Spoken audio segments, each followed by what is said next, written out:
नमस्कार बच्चों, मैं सुरुचि सामरिया आपका ई कक्षा में स्वागत करती हूँ। आज आप मेरे साथ कक्षा 4 का हिंदी विषय पढ़ रहे हैं। बच्चों आओ सीखें भाग 2 आपकी पाठ्य पुस्तक का नाम है। आज आप मेरे साथ हिंदी विषय में पाठ 12 पढ़ रहे हैं जिसका नाम है गोडावण। बच्चों आज जो पाठ आप मेरे साथ पढ़ रहे हैं वह एक पक्षी के बारे में है जिसका नाम गोडावण है, जिसे कि हम द ग्रेट इंडियन बस्टर्ड के नाम से भी जानते हैं। बच्चों आप जो यह चित्र देख रहे हैं यह गोडावण पक्षी की है। बच्चों इसमें बहुत अधिक वजन होता है लेकिन फिर भी यह उड़ता है।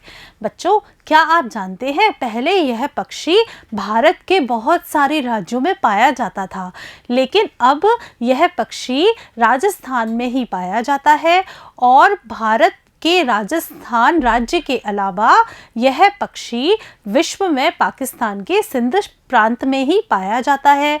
बच्चों आज के पाठ में आपको इस पक्षी के बारे में बहुत ही रोचक जानकारी मिलेगी और इस पाठ में पक्षी आपको स्वयं अपने बारे में बताएगा।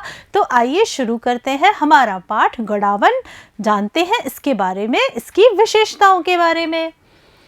अरे आप मेरी हुम हुम आवाज़ सुनकर चौंको मत, मैं गोडावण हूँ, धौरों की धरती का प्यारा पक्षी गोडावण।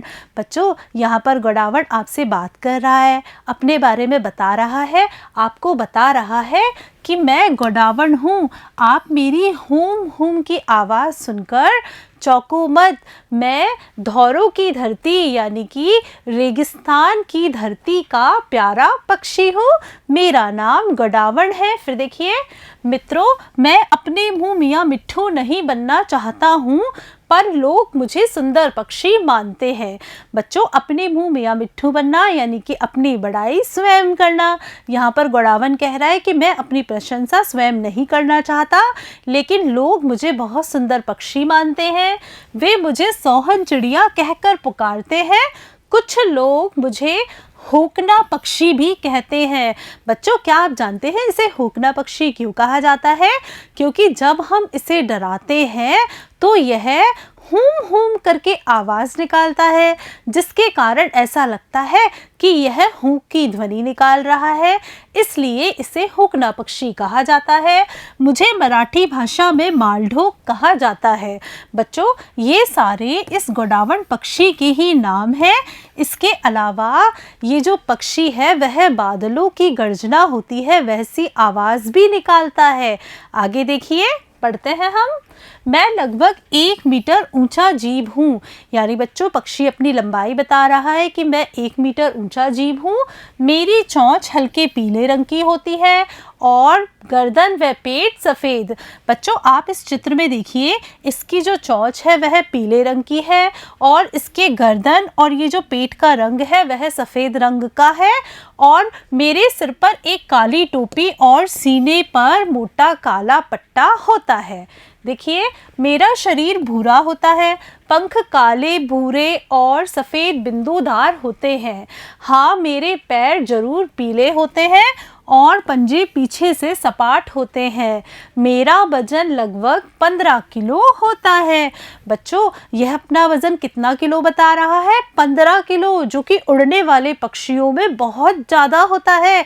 बच्चों 15 किलो वजन लेकर उड़ना पक्षी के लिए कितनी बड़ी बात है, लेकिन फिर भी यह पक्षी उड़ने में बहुत कुशल होता है और बहुत तेज़ी से उड़ता भी है। बच्चों यह उड़ने के साथ साथ भाग भी बहुत तेज़ी से सकता है। बच्चों इसका देखिए आप जो शरीर है वह भूरे रंग का है, पंख काले और भूरे और सफ़ेद बिंदुदार हैं, इसके पैर पीले रंग के होते हैं। आगे देखिए मादा कद में थोड़ी छोटी तथा वजन में कम होती है, यदि हम साथ हों तो आप हमें आसानी से पहचान सकते हैं। बच्चों गोडावण पक्षी बता रहा है कि जो मादा पक्षी होता है वह कद में छोटा होता है। अगर आप इन दोनों को साथ साथ देखेंगे, इनका जोड़ा देखेंगे तो आप आसानी से पहचान सकेंगे कि इनमें से नर गोडावण कौन सा है और मादा गोडावण कौन सी है। देखिए मैं सेबन घास से भरे मैदान में रहता हूँ। जैसलमेर में मेरे घर को राष्ट्रीय मरु उद्यान घोषित किया गया है, जिसे नेशनल डेजर्ट पार्क भी कहते हैं। बच्चों ये जो पक्षी है इसको सेबन घास में रहना बहुत अच्छा लगता है और जैसलमेर में जहाँ यह पाया जाता है वहाँ इसके घर को राष्ट्रीय मरु उद्यान घोषित किया गया है, जिसे कि हम नेशनल डेजर्ट पार्क के नाम से भी जानते हैं। बच्चों, इस पार्क को गोडावण पक्षी का घर भी कहा जाता है। आगे देखिए, यहाँ हमारा बड़ा परिवार रहता है, यानी कि हम बहुत बड़ी संख्या में यहीं पाए जाते हैं। मैं शौकलिया सौरसेन में भी पाया जाता हूँ। बच्चों, ये शौकलिया सौरसेन अजमेर और बारा में है। किसी ज़माने में मेरे पूर्वज शोलापुर, नलिया, रोलापाड़ू में भी रहते थे। वर्तमान में पाकिस्तान के सिंध प्रांत में भी रहता हूँ। बच्चों, ये इस पक्षी के बारे में विशेष बात है कि पहले ये भारत के बहुत सारे राज्यों में पाया जाता था, लेकिन अब यह सिर्फ राजस्थान राज्य में ही पाया जाता है और यह पाकिस्तान के सिंध प्रांत में भी पाया जाता है। देखिए आगे, मैं सर्वाहारी प्राणी हूँ। सर्वाहारी का अर्थ होता है सभी प्रकार का आहार करने वाला, यानी इसको जो भी पदार्थ मिल जाता है वह खा लेता है। यह मांस से भी अपना पेट भर लेता है और शाक बीज भी मिल जाते हैं, इनसे भी वह अपना पेट भर लेता है। कीट पतंगे, बिच्छू, मकड़ी, टिड्डी, छिपकली, गिरगिट, छोटे सांप आदि खाना मुझे बहुत पसंद है। मुझे ज्वार, बाजरा, चना, तुअर, मूंगफली आदि खाना बहुत अच्छा लगता है। बच्चों, ये दोनों प्रकार का भोजन करता है और जिस समय खेतों में फसलें होती है उस समय ये खेतों में जाकर कच्ची ज्वार, कच्ची मूंगफली, चना, बाजरा सबको खा लेता है। इसे बहुत अच्छा लगता है। आपको यह जानकर आश्चर्य होगा कि मैं बिना पानी के भी सेवड़ घास के मैदानों में, रेतीले प्रदेशों में कई दिन तक प्यासा रह सकता हूँ। बच्चों, यह इसकी बहुत बड़ी विशेषता है। अगर इसे बहुत दिनों तक पानी नहीं मिले तब भी यह जीवित रह सकता है। वर्षा ऋतु के आगमन पर मैं फूला नहीं समाता हूँ। मैं उड़ उड़कर बार बार हूम हूम की आवाज़ निकालता हूँ। उस समय मेरे गले के नीचे एक थैली अपने आप उभरकर लटक आती है।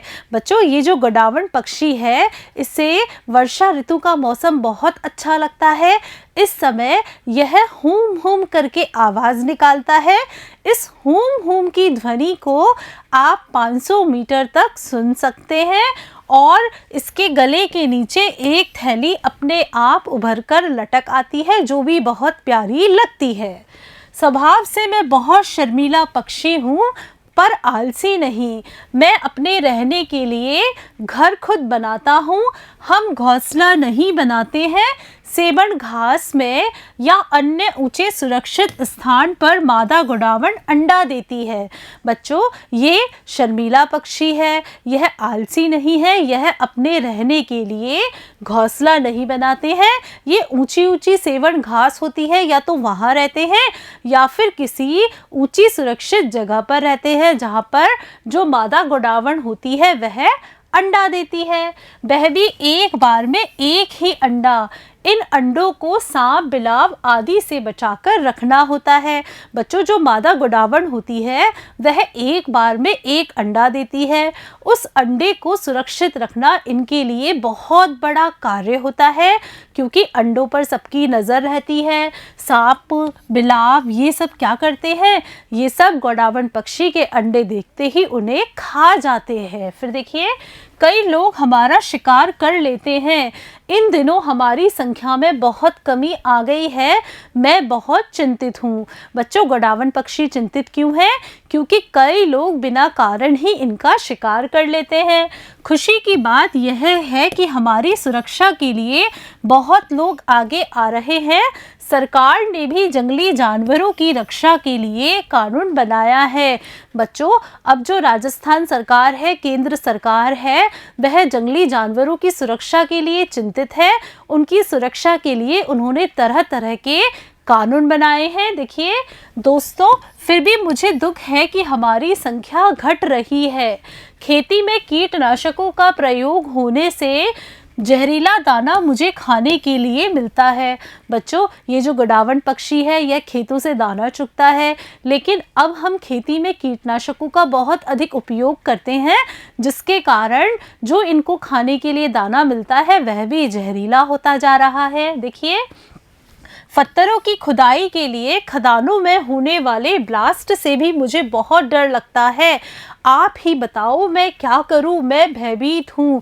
बच्चों, यहाँ पर गोडावण पक्षी आपसे पूछ रहा है कि आप मुझे बताओ मैं क्या करूं। पत्थरों की खानों में कार्य करने के लिए आप जो ब्लास्ट करते हैं उससे बहुत तेज आवाज आती है, उस आवाज से भी मुझे बहुत डर लगता है। राजस्थान सरकार ने मुझे राज्य पक्षी का दर्जा दिया है। केंद्र सरकार ने मेरे सम्मान में डाक टिकट जारी किया है। हाँ बच्चों, राजस्थान सरकार ने इसे राज्य पक्षी घोषित किया है तथा केंद्र सरकार ने इनके सम्मान के लिए डाक टिकट जारी किया है। आप जो ये चित्र देख रहे हैं वह डाक टिकट का है, जिस पर कि लिखा हुआ है हुकना, जो कि इनका नाम है। ग्रेट इंडियन बस्टर्ड भी इनका नाम है। बच्चों, यह पक्षी किस तरह का है, कैसा है, उसे क्या खाना पसंद है, कैसी जगह पर यह रहना पसंद करता है। बच्चों, आपको यह पाठ बहुत ही अच्छे तरीके से समझ में आ गया होगा। बच्चों, अब हम इस पाठ के अभ्यास प्रश्न अगले भाग में करेंगे। तब तक के लिए नमस्कार बच्चों।